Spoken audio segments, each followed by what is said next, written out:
For today's recipe, I have got, I call it the white trash holiday treat. And a lot of people make this a lot of different ways. This is how I make it.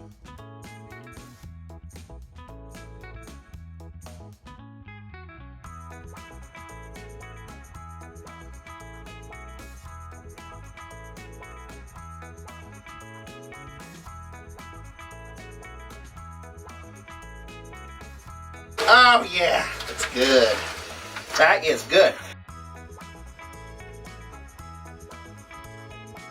So I'm gonna go ahead and let those harden. It's probably gonna take a couple hours. Oh yeah, that's good. All nice and hardened. And then you either just wanna break it up or cut it up. Oh my Lord, that is so good. My sweet tooth is gonna be spinning tonight.